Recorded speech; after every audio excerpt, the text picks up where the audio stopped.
Mississippi Trial 1955, Chapter 10. When I finally fell asleep Friday night, I dreamed that Dad and I were fishing somewhere on a gorgeous morning.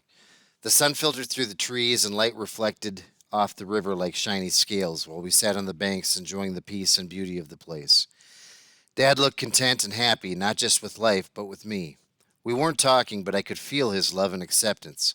More than anything, more than even my next breath, I wanted to stay there at his side to bask in the warmth of the morning sun and the security of his affection. He put an arm around my shoulders. It felt warm and strong and real. I felt the weight of his arm and the movement of his ribs as he breathed. I'd never been closer to him. Then, for some reason, I stood up and left. I walked up a path away from the river to get something that seemed important to me at the time, something I thought would please him.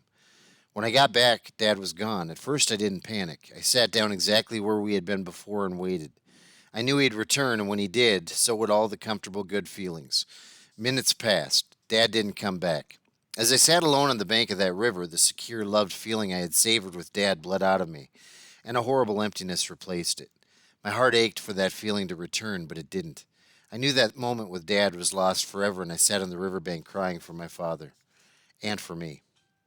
When I woke up, the ache in my chest lingered, and I felt lonelier and sadder than I'd ever felt in my life.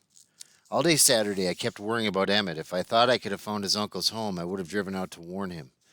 I knew they wouldn't have a telephone in a sharecropper's shack, so trying to call him wouldn't have done any good. I felt lousy and helpless, and I said something to Ruth Ann about it while she was cleaning up after breakfast. She shook her head and frowned. I already heard plenty about his stupid stunt at that white man's store up in Money, and as soon as I see him, I'm going to give that boy a talking to he won't forget. It's thoughtful for you to be worrying about him, Hiram, but I'm sure Uncle Mose knows all about what happened, and he'll keep an eye on Bobo till they get him safe on that train back to Chicago. Later, Grandpa could tell I was worried about something, and he did his best to cheer me up. Even took me fishing on the Tallahatchie, but that only made me feel worse. It reminded me of all the crap R.C. had done. I went only because I hoped I'd see Emmett so I could warn him and tell him I was sorry I'd let R.C. hurt him. But our fishing trip didn't last long because Grandpa tired out so fast. And we left the river without any fish and without seeing Emmett. On the way home, Grandpa said, "You're still looking glummer than a lost puppy, son. I tell you what, we'll have dinner tonight at the Crystal Grill to cheer us up. No better place in the Delta for a good meal and good company." That night, when we got to his favorite restaurant, Grandpa really perked up. Everybody in the place knew him. Some people patted him on the back as they passed our table, others stopped to chat, usually about his work on the council and how they appreciated all he was doing to save the South. I hadn't seen him enjoy himself that much the whole time I'd been back in Greenwood. When we got home, Grandpa settled into his living room chair to read the Commonwealth while I fiddled with the radio looking for a baseball game. I found a Dodgers game and lay on the floor listening to it until I dozed off. Sometime later, a knock on the door woke me up. Most of the lights in the house were off. It had to be pretty late, and Grandpa had already answered the door. "Evening, Mr. Hilburn," said one man. "Sorry to be calling you on you so late." "Yes, sir, it is late," said another man, "but we got to talk." Grandpa looked back into the living room and saw I was awake. "Council business, Hiram. Why don't you go on up to bed?" Then, instead of inviting the men into the living room, like he did with his regular council buddies, he stepped outside and talked to them on the porch, with the front light off, before coming back in to tell me he was off to another meeting. "Don't wait up, son," he said. "This looks like it might take all night." I watched him get into the back seat of their car and drive off, and then I went upstairs to bed. He must have got back pretty late because it took me a long time to fall asleep, and I never did hear him come in. The next day, Sunday, Grandpa and I both woke up feeling tired and lazy. The August heat and his diabetes had been wearing on him, and I was haunted by my worries about what R.C. might have done to Emmett the previous night. I made us a late breakfast, and we spent the rest of the day napping, playing cards or listening to the radio in the living room. Seemed like neither one of us ever really got awake that day. I thought about asking Grandpa if I could use the phone to call long distance to talk to Mom and Dad, but I didn't know what I'd say to them if I did. I had a feeling that maybe Dad would call me, so I didn't mind hanging around the house all day waiting for the phone to ring. It never did. Grandpa felt better Monday morning, so after breakfast we drove out to the fields. "Little fresh air is what we both need, son," he said. Sitting around the house all day yesterday didn't do either one of us a bit of good. As we drove to the fields north of town, I wondered if I should tell Grandpa about my fears that R.C. might have done something bad to Emmett. But he seemed so happy to be outside and to see that his crops were about ready to harvest that I didn't want to ruin his mood. "I'll tell you what, Hiram," Grandpa said as we pulled away from the fields. "Let's drive over to Indianola for lunch. There's a great little cafe downtown where we can get some catfish. It's almost as good as Grandma used to cook." He leaned back into the truck seat and swung his arm out the window and pointed forward. "Drive on, boy. We're having us a day trip." "Grandpa," I said as we headed up the highway, "did you and Dad ever fish together much, when he was little?" "Your daddy used to love fishing," Grandpa said. "He'd badger me all week to take him fishing on Saturday morning. He didn't mind getting up early, didn't mind sitting still on the riverbank, and he didn't mind spending the whole damn day in the same spot holding a fishing rod." I could hardly believe what I just heard. Dad fishing? He'd never said a word about it. We didn't even own any pools. So when did he change? I mean, he's never taken me fishing. "When your daddy got to be a bit older, everything went crazy. He didn't want to go fishing, didn't want to have anything to do with me, and I don't mind telling you that his attitude rubbed me the wrong way. This was my only child. All my life I'd planned that we'd spend time together, fishing, working out in the fields, and when he didn't want to do that anymore, I started pushing him, making him go, making him do what I wanted him to do." He shook his head, "and that didn't do a damn bit of good except to push him away from me and my life. Don't get me wrong, son, your daddy never gave us a lick of trouble. He had good grades, behaved himself in school, did everything right. But he wasn't doing it my way, and I let him know it. By the time he was in high school, we hardly talked anymore." He sighed. "And you yourself know that things haven't changed much since. Maybe they've even gotten worse." "That's kind of what worries me," I said. "The same stuff is happening with me and Dad. Before I came down here, I didn't care about how we got along. And I didn't care because I thought he didn't care. But I don't like how things are with me and Dad, and now I'm starting to think that maybe he doesn't either. The problem is I don't know what to do about it." "It can't be one way, I know that," said Grandpa. "To get connected, you both got to reach out. You both got to be willing to give a little. My problem always was I wouldn't give an inch. Maybe Dad and I are too much like that. Neither one of us is willing to make an effort to understand the other. I'll tell you, son, that's one family trait I wish I hadn't been passed on.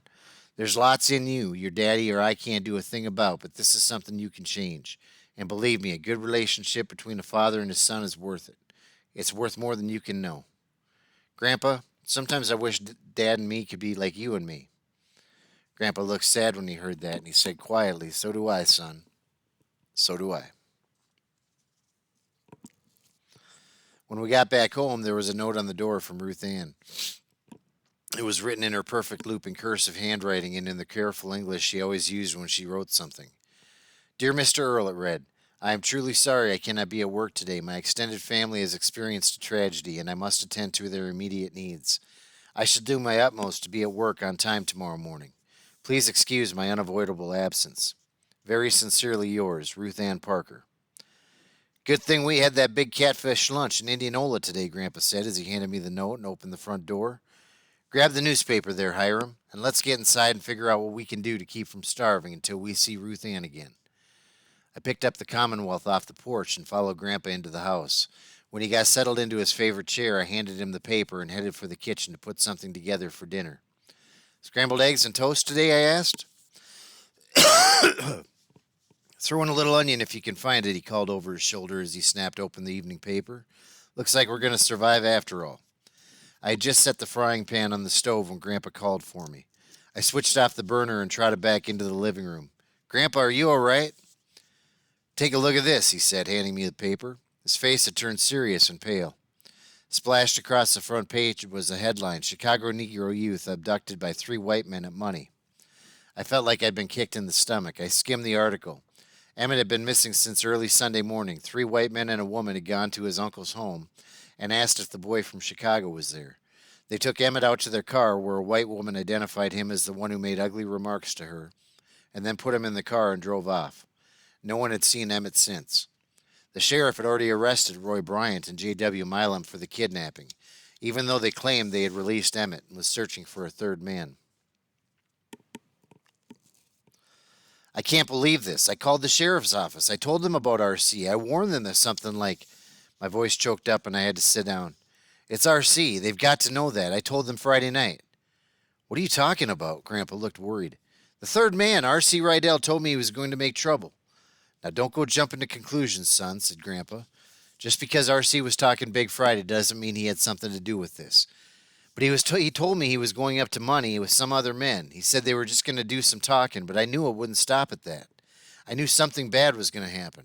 I should have done more. I could have stopped R.C. I could have found Emmett and warned him. My whole body felt cold and hard like a rock sinking to the bottom of a lake. Grandpa was about to say something when the phone rang. I went into the kitchen and answered it. This is Sheriff George Smith, and I'm wondering if I could speak to Hiram Hilburn. Yes, sir, I said. That's me. I gulped. What did R.C. told the sheriff? Did he blame me for what happened? My deputy said you called here Friday night with some information about R.C. Rydell and his plans to call on a Negro boy Saturday night. Yes, sir. You seen R.C. lately? Not since that night. He say anything to you about what he planned on doing? I took a deep breath. He said he was going up to money with a couple of other men to talk to a Negro boy about the trouble at the Bryant store. I tried to stop him. I didn't want anything to happen. I called your office and told... Hold on, boy. You did just fine. Now, you got any idea where R.C. might be? He didn't say anything about where he might be heading, did he? Well, last I knew, he was headed home. Sheriff Smith cleared his throat. I thank you, Hiram, for your help in this case. One more question. How long are you planning on staying in Greenwood? I got a ticket for Wednesday's train. My dad wants me back in time for school. Well, you'd better call your daddy and tell him you're not going to be able to make that train. I'm afraid we might be needing you around here for the next little while. Chapter 11. Grandpa didn't seem too worried about the sheriff's phone call. George Smith is all right, he said. He's just doing his job. My guess is that when he finally catches up with R.C. Rydell, he's going to want you around to back up your story. You'll be fine, Hiram, I promise. And look on the bright side. We'll get to have a little more time together. We talked for a few minutes, and Grandpa went to the kitchen to use the phone. He dialed the operator and asked her to connect him with my parents' phone number. While I stood behind him, waiting for the phone call to be put through, I wondered how Mom and Dad would take it. Would Dad even believe Grandpa, or would he think it was some kind of trick to keep me in Greenwood longer? I still felt cold and nervous. The thought of being the guy who got R.C. Rydell in big trouble with the police made me want to get out of Greenwood while I was still breathing. Hello, Dee? Grandpa said into the phone. This is Earl. Yes, calling long distance. No, Hiram is fine, but there is some complication just now. Is Harlan home? I see. Well, there's been some mischief down here. None of it Hiram's doing, of course, but the sheriff is in the middle of tracking down some of the troublemakers, and he might need Hiram here to confirm a detail or two. No. It's nothing serious at all, just a hot-headed kid acting stupid. Of course, Hiram is welcome to stay here, you know that. I'll take good care of him until this whole thing is over. Then I'll make sure he gets on the next train for Arizona. Yes, dear, I will. Grandpa handed me the phone. She wants to talk to you. Hiram? Mom sounded worried. You're not in trouble, are you? It's like Grandpa said. The sheriff just wants me to stick around in case I have to answer questions or something. I'll be all right. Your father's not going to be pleased when he hears about this. You know how he feels about Greenwood. Well, tell him that being here has helped me appreciate what he's been saying all along. I still love it here, and I love being with Grandpa, but I think maybe I understand Dad a little better now. At least I hope I do. Do you need me or Dad to come out there? One of us could be in Greenwood in a few days. I'll be fine with Grandpa, and I'll come home as soon as I can. Everything will be okay. I tried to say that like I believed it.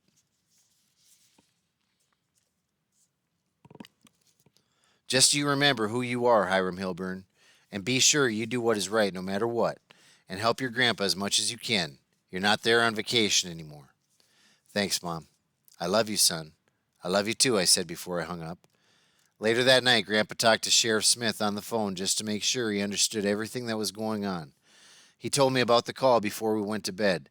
George thinks this might go to trial, and if it does, and if it turns out R.C. was involved with those Peckerwoods, he'll need you to testify. He's got other evidence, of course, but your story will help place R.C. in the picture. I told him I didn't think involving you in this whole mess was necessary, but he insisted on keeping you around. I tell you one thing, Hiram, if R.C. Rydell is involved in this, he's in deep trouble. This isn't bowling. They're after him for kidnapping. George thinks R.C. might be holding that Negro boy somewhere right now. There's no telling what he might have done.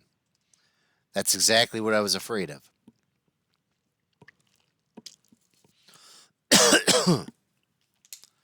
Ruth Ann showed up to work the next morning looking exhausted. She'd been out to Emmett's uncle's home trying to offer what help she could. Uncle Mose is sick with worry, she said. Those white men came into their home in the middle of the night with a flashlight and a gun and demanded to see Bobo. Uncle Mose begged them to leave him there. He promised he'd give Bobo a good licking himself, but they wouldn't listen. Her eyes glistened with tears. They made the boy get dressed and dragged him out to their car, and nobody's seen or heard from him since. Ruth Ann held back a sob, but her voice quivered when she said, "That poor boy and his mama. This is plain awful." The next evening's paper had little to say about the kidnapping. Negro Youth Still Missing read the front page headline. The short article summarized the details in the case, including that the police were still looking for a third man and that they were conducting intense searches for Emmett up around Money. I wondered if they'd find R.C. I wondered if they'd find Emmett. Wednesday evening's paper answered one of my questions. They found Emmett. Missing Chicago Negro youth found in the Tallahatchie River. August 31st, 1955. The body of a 14-year-old kidnapped Chicago Negro boy was found floating in the Tallahatchie River this morning. Discovery of the body was made by a young fisherman named Mims, who was inspecting his trot line. The body was in shallow water near the bank, it was reported, and was found at Pecan Point near Phillip. Young Mims notified Sheriff H.C. Strider at Charleston, Tallahatchie County of his find. He immediately called the sheriff's office in Greenwood and reported the matter. Deputy Sheriff John Ed Cothran and Deputy Sheriff Ed Weber went to the scene and carried Mose Wright, uncle of the youth, along in order to make identification of the body. It was brought back to Greenwood and turned over to the Century Burial Association, local Negro undertakers. Officers said that the body had been weighed down with a cotton gin pulley tied with barbed wire. There was also a bullet hole in his head. 3 white men and a woman took the boy from his uncle's home early Sunday after the boy allegedly made ugly remarks to a white woman. 2 white men, Roy Bryant and his half-brother J.W. Milam, have been charged with kidnapping. The sheriff's office said that an additional charge of murder will be made since the turn of events. Sheriff George W. Smith said several days ago after the happening that he was afraid of foul play. Young Till allegedly made the ugly remarks to Mrs. Bryant, wife of the shop storekeeper, who faces a kidnapping charge. The youth was visiting his uncle, Mose Wright, a tenant farmer. Sheriff Smith said Bryant admitted taking the boy from his uncle's home, but said the youth was released when Mrs. Bryant said he was not the boy who made the remarks to her. Sheriff Smith said the investigation showed young Till and several other Negro youths went to the Bryant store in the Money community, and Till went in and allegedly made the remarks. Early Sunday, a car carrying 3 men and a woman drove up to Wright's house. One of the men asked Wright if the boy from Chicago was there. 2 men brought the boy out of the house. Wright asked where they were taking his nephew. One of the men replied, "Nowhere if he's not the right one." When I put the newspaper down, my hands were shaky and cold. Emmett was dead, murdered. The article said nothing about R.C. Rydell, but I figured the sheriff must still be looking for him. Was R.C. involved in the murder? I knew he was, and I hoped the police would find him soon. And what about Naomi? If R.C. skipped town or ended up in jail, she'd be left alone with her dad. I didn't even want to think about how much more miserable her life might become if that shack down along the Yazoo. Grandpa interrupted my thoughts when he whistled softly after reading the article. I can't believe they killed that boy. He rubbed his hand across his face and muttered to himself, "There's going to be hell to pay now." He still looked pale as he folded the paper on his lap, creased it carefully in half, and set it on the table next to his chair. Hiram, those boys went too far. Way too far. For his sake, I sure hope your friend wasn't involved in this mess. I never did think much of R.C. Rydell, but I never took him for a murderer. R.C. is not my friend, Grandpa, I reminded him without looking at him. I told you how he acted. Of course he's not your friend. A Hilburn usually has better sense in getting mixed up with people like these. Grandpa rapped his knuckles on the folded newspaper. People all over the United States are hearing about what's happened down here and wondering what kind of uncivilized brutes live in Mississippi. Those Peckerwoods who did this are ashamed all of us in the Delta. No self-respecting Southern gentleman would lower himself to go this far. Grandpa's reaction bothered me. He seemed more concerned about the negative press than about what had happened to Emmett Till. He kept on complaining. The radio said that colored boys' mamas up in Chicago is blaming everyone in Mississippi for what's happened, and she said the entire state of Mississippi is going to pay for this. The woman's grief is understandable, Hiram, But she's got no cause to blame all of us for what a couple redneck peckerwoods did in the middle of the night. Before we know it, the NAACP and all those bleeding heart Northerners are going to use this as another excuse for integration. They're going to come down here and cry about how we treat our Negroes and how we've got to mix the races in our schools. That's what really makes me mad, son. Those ignorant boys have stirred up a hornet's nest of trouble. But what about Emmett, I asked. They killed him. Doesn't that make you mad? Of course those boys went too far. Whatever that colored boy deserved, he didn't deserve getting shot and tossed into the Tallahatchie, that's for sure. I wanted to yell at Grandpa. A boy was murdered just for acting cocky? I wanted to say something mean and hard that would knock some sense into him.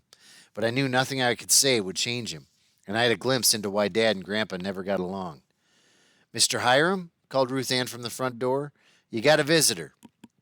I left Grandpa sulking in his chair and went to the front porch where Ruth Ann stood talking to Naomi. Naomi had her head down, as she always did when she spoke to adults. Ms. Ruth Ann, she said, I just want you to know how awful sorry I am for what's happened to your cousin's nephew. It's an evil thing, a terrible, hateful thing. A tear rolled down her cheek, and Ruth Ann hugged her. No, thank you, honey, said Ruth Ann. Lord knows it surely does help to share grief with somebody else. She sighed and let go of Naomi. Child, I do appreciate your sympathy, but you didn't come here just to talk to me. I'm heading on home anyway, so you and Mr. Hiram can set out here and talk if you like. Naomi nodded and sat in the porch swing while Ruth Ann stood there looking washed out and exhausted. I remembered how I felt when Grandma had died and wondered how Ruth Ann was feeling. Emmett's death had been a surprise, just like Grandma's had been. But this was a brutal murder, not a quiet slipping away in the middle of the night. Ruth Ann, I said, I feel terrible about Emmett. I don't know what I can do or say. I wish I could have. I'll remember him and his family in my prayers. Thank you, Hiram. I'll be praying too, praying for the good Lord's mercy. Good night, you two, she said, and went down the front steps. When she had gone, I sat next to Naomi. I can't believe it, Hiram, she whispered. They killed that boy. When I think about how he must have felt, what he must have been thinking those last hours, how afraid he would have been. She shivered. Why do men do things like that? Why do they have to hurt people? I had no answer, so we sat without talking as our swing rocked gently in the late August breeze. Even though the horrible things that had been done to Emmett filled my head, it was comforting to be with Naomi. Like Ruth Ann said, it helps to have someone to share grief with. After a few minutes, Naomi leaned her head on my shoulder and said, I feel awful, and I'm just so scared. For the next 2 days, Greenwood hummed with talk about Emmett Till. Some wondered who the third man might be. Others hoped Brian and Milam got the full punishment of the law. A few thought Brian and Milam had done nothing wrong. Nigger boy should have knowed better, I overheard someone say at the River Cafe. Mighty glad we still got men in the Delta who won't put up with uppity niggers from the north. Maybe that message will get around. That night, Grandpa pointed to a front-page article he had just read in the Commonwealth. They got that right, he said. Got it dead right. Listen to this, Hiram. Grandpa read the article aloud, sounding as dramatic as a radio announcer. A just appraisal, an editorial. September 2nd, 1955. The state of Mississippi and LaFleur and Tallahatchie counties in particular have been brought into the focus of national attention within the past few days as a result of the brutal murder of Emmett Lewis Till, a 14-year-old Chicago Negro boy. This deplorable incident has made our section the target of unjustifiable criticism, thoughtless accusations, and avenging threats. We can understand the heartbreak of the mother of the dead boy, and we offer our sympathy and express our deep regret that this terrible thing has happened to her. But her determination to see that Mississippi is going to pay for this, charging the entire state with the guilt of those who took the law into their own hands, is evidence of the poison selfish men have planted in the minds of people outside the South. If the mother had expressed the determination to see that the guilty parties must pay for this crime, she would have expressed the sincere desires of the people of Mississippi. The NAACP has only revealed again its blindness and injustice in charging that Mississippi has decided to maintain white supremacy by murdering children, and that the killers of the boy felt free to lynch him because there is in the entire state no restraining influence, not in the state capital, among the daily newspapers, the clergy, nor any segment of the so-called better citizens. From its headquarters in New York, it had been charged every citizen of the state with being an accomplice in the crime. On the basis of one murder, it has judged the character, honor, and integrity of the entire population. One wonders why it did not judge the people of our state by the incident of a few months ago, when a 10-year-old white girl in the same community risked her life in the same river, only a few miles from where the body of the 14-year-old boy was found to save the life of a Negro woman who was drowning. The citizens of this area are determined that the guilty parties shall be punished to the full extent of the law, and that justice shall be administered irrespective of the color of the victim or the criminals. The greatest enemies of this justice are the outside groups and individuals who chill the flames of indignation aroused by such crimes by wholesale and indiscriminate accusations against the law abiding and justice loving people of our state. If the NAACP and other groups want justice, then let them cease throwing stones at the prosecution, judge, and jury. If there is concern about this matter as they claim, then let them judge the evidence in the case and cease using the case as manufactured evidence to wage war against segregation. The people of Mississippi are no more responsible for this tragic murder and no more condone it than the people of New York or any other state are responsible for and condone murders committed there. But every decent and respectable citizen of this state will assume his or her responsibility for seeing that justice is administered through the courts of law, and the guilty parties shall pay for their crime. He set the paper down. You see here, we can't be blamed for the sorry actions of a couple local hotheads who haven't got an ounce of common sense between them. Those boys, being from Mississippi, shouldn't condemn the whole state of the whole lot of us just because we believe in segregation, in the inequality of the races, or just because we might even know a couple dumb peckerwoods from the next county doesn't make us evil. Those boys did the killing, not me, not you, or the entire state of Mississippi. He shifted in his chair, looking like he'd made up his mind about something. No blame here, no sir, and I don't care what the boy's mom or the NAACP say about it. But what about RC, Grandpa? The paper's been seeing that there was a third man involved in it. The law will take care of him. Sooner or later, R.C. Rydell's going to end up in a bad way, Hiram. If he doesn't get hung for this, it'll be something else down the road. The boy's got bad blood, and that's all there is to it. And Hiram, I've been thinking about this, and it seems to me there's no need for you getting mixed up in this mess. R.C. has dug his own grave. My guess is that once the sheriff catches up with him, things will be as plain as day, and you won't need to say anything about anybody. You'll be on your way back to Arizona before you know it. I hoped Grandpa was right, but I knew that if I did have to say anything to Sheriff Smith about R.C., I'd be lucky to get out of Greenwood alive. Chapter 12. Most of the next day, I fretted about what to do. Had R.C. heard that I talked to the sheriff? Was he looking for me? If he was, would he come at night, catch me in the backyard when I wasn't expecting him? Would he pull me into an alley when I was downtown? Would he be hiding out near one of my fishing holes waiting to ambush me? Or would he be crazy and cocky enough just to walk up to the front door and knock? When we were kids, I figured R.C. was playing mean. But after what happened to Emmett, I knew R.C. was worse than mean. For the first time in my life, I worried about dying. Not just the death part, but the messy and painful things that would lead up to the dying. The kinds of things that would make a guy welcome death. I wanted to forget the sheriff's orders, pack up my things, and jump on the next train out of Greenwood. Early that evening, while Grandpa was dozing in his chair and I was flipping through old magazines trying to keep my mind off the trial, torture, death, and R.C. Rydell, a loud knock on the front door just about pushed my heart right through my chest. I didn't move. Grandpa's snoring paused a moment, but he didn't wake up. The pounding again.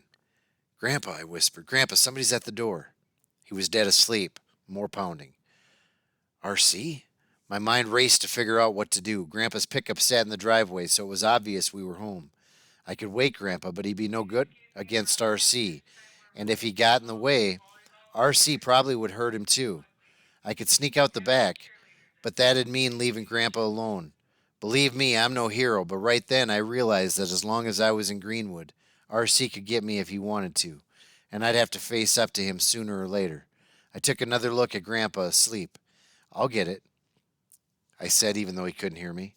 It was still summer, but my hand felt ice cold as I gripped the knob to open the door. It was like opening my own coffin. I took a deep breath, turned the handle, and braced myself for a fist smashing my front teeth. Where I had expected to see R.C. Rydell ready to rip my head off stood a uniformed deputy. He had a clipboard and some papers in his hand. "You Hiram Hilburn?" Slumping against the doorway, I tipped my head back and let out a sigh. "Looky here, boy," the deputy snapped. "You Hiram Hilburn or not?" I stepped through the front door and pulled it closed behind me. Yes, sir. My voice shook a little. Consider yourself served, son. He handed me a sealed envelope, then held out his clipboard. Sign here and let the judge know you received the subpoena to appear in court. Court? Don't tell me Sheriff Smith never said nothing to you about the trial they're fixing to have up in summer. You know about that colored boy that got himself kidnapped and killed? He asked me to stay in Greenwood, but he didn't say anything about a trial. The deputy handed me a pencil and tapped the clipboard. Not my problem, son. Signing this only means I handed you the subpoena. Whether or not you end up testifying in court is up to the judge and the lawyers. And I suppose maybe because you're a juvenile, you won't even have to testify if you don't want to. But I'm just delivering this. He paused, looking at the clipboard. And if you'll sign it, I can get back to work. I signed the form and he left. Grandpa was awake when I came back into the house. Naomi again? No, sir. It was a deputy. He brought me this. I handed the envelope to Grandpa. He opened it and read the subpoena. When he finished, he didn't say anything for a while. Finally, he said, I don't like this, son. Not one bit. It's one thing for you to talk to George Smith about what RC's done and said, but testifying in court, you're just a boy, and this business is too dirty for you to be getting mixed up in. Do I have a choice? Of course you have a choice. Last I checked, we're still living in the United States of America, regardless of what the NAACP and those agitators say. If I was you, Hiram, I'd keep my mouth shut about this whole thing. It's going to be ugly, maybe even dangerous. Northern rabble-rousers will be there, and some of our local rednecks aren't going to take too kindly to that. And didn't you say that RC had threatened you? Not exactly threatened, but I sure felt warned. He doesn't want me talking to Sheriff Smith about what he did to Emmett while we were fishing. That boy's dangerous. You ought to lay low, keep quiet, and let things work themselves out. No need for you to risk getting hurt. The judge can make you appear in court, but you don't have to tell everything you know, especially when testifying might put you in serious danger. I nodded. RC scared me for sure, but shouldn't I tell all the truth even if I was afraid? Now, what about this RC Rydell? Grandpa asked. You want me to talk to the sheriff about his threatening you? You got a right to feel safe here anywhere, and the law's bound to protect you. If you're worried that he's going to come after you, I can ask the sheriff to have him locked up if they find him. Or maybe they have a deputy to keep an eye on the house while you're here. You know that boy, Hiram. You know he can be real trouble. I guess I wouldn't mind if a deputy kind of hung around here for a while just in case. I hoped I'd never see RC again because if he really wanted to get me, having a deputy around was not going to stop him. If you talk in court, Hiram, you're going to stir up RC pretty good. There's no way you can keep it secret. Trials are public, and whatever gets said is going to show up in the Commonwealth. So even if old RC has enough sense to steer clear of the Sumner courthouse, he's going to hear that you spoke against him in court. Thinking about RC made me shiver. I know I'd be crazy to tell everything at that trial. RC scares me to death. If I had my choice, I'd be on a train tonight headed back to Tempe, but Emmett Till is dead, Grandpa, for no good reason. He had as much right to be here in LaFleur County as I do. He was just a kid. A kid like me. Hold on, son. He was a colored boy who didn't know his place. It doesn't give RC and those other two men the right to murder him. Grandpa's face turned serious. You don't know for sure who did the killing, Hiram. And you've got to remember that Chicago boy made his own trouble. If he'd stayed in his place, he'd be alive today. And believe me, son, I truly wish none of this had happened. Grandpa looked exhausted, not a single bit of it. But it did happen, and that boy is dead, and we both know that R.C. Rydell had something to do with it. Sure, he scares me, but don't I owe Emmett something? Isn't it my duty to do something about it? You don't owe that boy a damn thing. For starters, he's dead. All the talking in the world is not going to change that. And you're in the Delta, son. No jury down here would even dream of punishing white boys for putting a Negro in his place. Sure, they got carried away something awful. But they're local men. White men. The only thing you'll do by speaking up in that trial is get yourself hurt. Maybe hurt bad. Grandpa sounded so wrong-headed I couldn't believe it. Maybe some of what Dad was always spouting about equality and the American dream had rubbed off on me. Don't American laws apply in the Delta? What R.C. and those two men did was wrong, Grandpa. It makes me sick just to think about it. Because you're a decent young man. You come from good stock, Hiram. If I'm so decent, shouldn't I tell what I know about R.C.? He killed a boy, Grandpa, and I could have stopped him. Now, Hiram, you already did more than you had to, calling the sheriff and everything. Not many boys your age would have had the courage to. But I should have done more. Maybe I could have stopped RC that night, made him stay here. Maybe if I had followed him.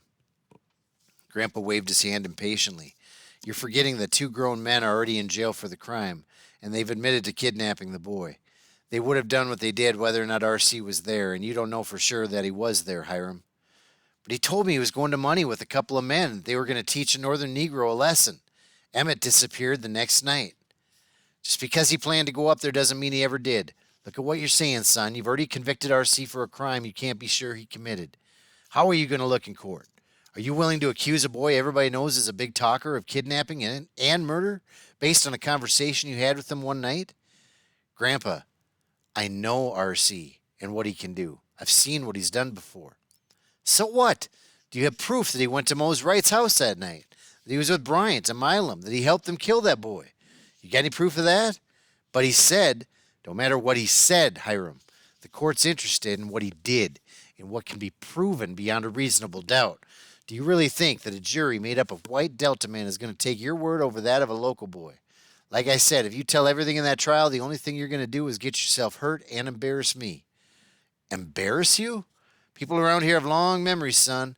They remember how your daddy was, how I couldn't talk or whip any sense into him when he got to be your age. You've no idea how humiliating it is when a boy shames his family. Friends and neighbors said they understood, that they felt sorry about how Harlan and I battled, but I know that behind my back they talked about how I was a poor father, that if I had raised Harlan right, he wouldn't have shamed me. His voice trailed off. Your daddy? You can't be like your daddy. Grandpa sat quietly until Ruth Ann called us to supper. He looked up a little confused, like he'd been dreaming or something, and waved me over to help him out of his chair. You get in court and talk against white folks, Hiram, and people around here will see your daddy in you. Contrary, that's what he was. Didn't like the South, the Southern ways. The Delta wasn't good enough for him. He wiped his mouth and his hand trembled.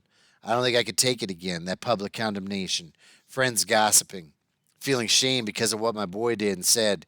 I raised you different, Hiram. You are not like your father. You're a Delta boy through and through. Grandpa patted my arm. You're a good boy, son, and I've been proud of you. I know you'll do the right thing. Neither one of us said much during the supper. Grandpa seemed worn out, tired, and like his mind was on something else, and I just didn't feel like talking. Ruth Ann had made one of my favorite dinners, but it didn't taste very good that night. Thinking about R.C., Emmett, Dad, and Grandpa and the trial pretty much ruined me for eating. I managed a drumstick and a couple scoops of mashed potatoes and coleslaw, and then excused myself. I needed to get out of the house. I needed to see Naomi. Grandpa said nothing when I left the table and headed for the kitchen. You feeling all right, Mr. Hiram? Asked Ruth Ann when I came in. Not like you to leave my fried chicken and fixins uneaten like that. I shrugged. Just been worrying about this trial. You let the judge and the lawyers worry about that. And I bet they're plenty worried themselves. I never thought I'd see it happen, but they got two white men sitting in jail right now. And they're going to send them to trial. Far as I know, this is the first time in the history of Mississippi that white men are going to be made to account for what they've done to a black man. Ruth Ann's eyes filled with tears. Nothing any jury can do to bring Emmett back, but they sure can let folks in the Delta know that things are changing. Changing at last. I'm really sorry about Emmett, Ruth Ann. I'm awfully sorry. I don't know why, but I felt like crying then. I blinked the tears back. I wish it had never happened. Should have never happened. I appreciate it, Mr. Hiram, she said as she dabbed her eyes. Ain't nothing you could have done about it, I know, but I do appreciate your sympathies. But maybe I could have done something. Maybe I can now. What's done is done. You couldn't have stopped old Milam and Bryant anyway. The law and the good Lord will take care of those two and anyone else mixed up in their wickedness. Somehow I felt mixed up in their wickedness, mixed up in not knowing how to get out of it. Ruth Ann took a deep breath, ready to change the subject. You heading outside? I thought I'd take a walk. I need to get out of the house for a while. She pointed to the kitchen garbage pail next to the back door. Why don't you take that with you to the garbage on your way out? And, Mr. Hiram, Ruth Ann said, smiling, don't you be too late talking with that Naomi girl. You know how her daddy gets. I never said anything about Naomi. Me, Hiram Hilburn. I got boys of my own back home. Now get this trash and yourself out of the house before that poor girl starts worrying about what happened to you. It felt good to be outside. A few stars had edged over the dark tree-lined horizon. A light breeze stirred the humid night air, and the steady drone of frogs and crickets was the only sound as I emptied the trash into the garbage can behind the garage and walked along the driveway to the sidewalk in front of the house. As I walked through the shadows of the trees that lined the sidewalk, I felt like I was leaving the worries about RC and the trial behind. It didn't take long to get to the bridge, and I felt better than I had all day when I saw Naomi leaning over the bridge railing, looking down into the dark water of the Yazoo. Her hair swayed in the night breeze, hiding her face. She didn't move when I stood alongside her and leaned over the railing myself. "What are you looking at?" My arm rested next to Naomi's, barely touching. "The color of the river. During the day it looks so yellow-green, but as soon as it's dark, you'd never even know it had a speck of color in it. Where's all that color go, I wonder?" Without talking, we watched the dark currents of the Yazoo swirl under the bridge below us. Finally, Naomi turned and faced me. "Hey, Hiram?" "Hey, Naomi, you been here long?" "A while. Tonight wasn't a good night to be home. Pa's on a tear again." She turned around and leaned against the railing. No bruises, at least none I could see. That meant she had gotten out in time. "Drinking? Always that. But the last couple days, the sheriff's been looking for RC. And Pa didn't know where he was. Sheriff thinks Pa's lying and warned him that RC's a fugitive, and if Pa's hiding him, he'll land himself in jail. Soon as the sheriff leaves, Pa cusses him, RC, the NAACP, President Eisenhower, and anybody else he's mad at. Then he starts up drinking again and slows down for a while, and that's when I know I got to get out of there." What's the sheriff want with RC anyway?" I asked. "Says he just wants to ask him some questions about that Negro boy got killed up in money." "He say why?" "The way RC talks, I suppose. Everybody knows he hates Negroes and how he treats them. He's been in trouble with the law plenty of times before, but this time it galls Pa something awful. He rants and raves. Never thought I'd live to see the day when a white lawman would go bother a white citizen of the state of Mississippi about nigger trouble. RC ain't no saint, not by a long shot, but my boy's white, and the law got no business worrying about some black boy floated up in the Tallahatchie. It makes him hateful, Hiram. Worse than drinking." "You seen RC lately?" "Not since Sunday. I don't know where he is, and I'm worried. I'm sure that he knows the sheriff's after him. Ain't the first time he's disappeared for a while." "Do you think he had anything to do with that trouble and money?" "RC's done a lot of stupid things, but he's my brother, Hiram. I don't think he'd murder somebody." She looked at me a little unsure herself. "I guess they're planning on having a big trial up in Sumner," I said. Naomi nodded. "Sheriff wants me to be ready to testify. I got a subpoena today." "Testify for what? How could you know anything about that murder? You don't even know anybody in money." "I know RC." "So what? Lots of people know RC. Why do they want you?" I told her what RC had said the night before the kidnapping. Next day, Amatil was missing, and so was RC. Naomi's face turned sad. "You think RC was with those men?" "I don't know. That day RC and I went fishing, we met Amatil and some of his friends at the river. RC did something terrible to him."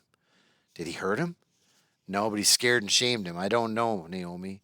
If you'd seen how RC acted at the river, how cold-blooded he was. Then after he told me he was going to money." "You can't talk about this in court, Hiram." Naomi's eyes opened wide. "You can't say another thing about this." "I know he's your brother, and it'll be bad for him if anything—" "Blast my brother! It'll be bad for you. Do you think RC or any of his Peckerwood friends will let you get away with speaking against white men for doing something to a Negro? And even if you do get back to Arizona, do you know what they'll do to your grandpa? You can't talk in court, Hiram. You can't. If anything happened to you, if RC did something to you," her voice shook. "I just couldn't stand it." She grabbed my hand and squeezed it hard. "You stay away from that trial, Hiram Hilburn. I don't care if you have to sneak out of town and I never see you again, but you stay away from that trial. You just stay away, you hear me?" And she leaned into me and started to cry. I held her while she buried her face against my chest, and I wanted to stay with her like that for as long as I could. Holding her made me forget about everything else that had gone wrong that Mississippi summer. Right then, the only thing I wanted to remember about my weeks in Greenwood was standing alone with Naomi Rydell on the Yazoo Bridge, thinking not about Emmett, or RC, or Grandpa, or Dad, but about Naomi and how I wanted to protect her.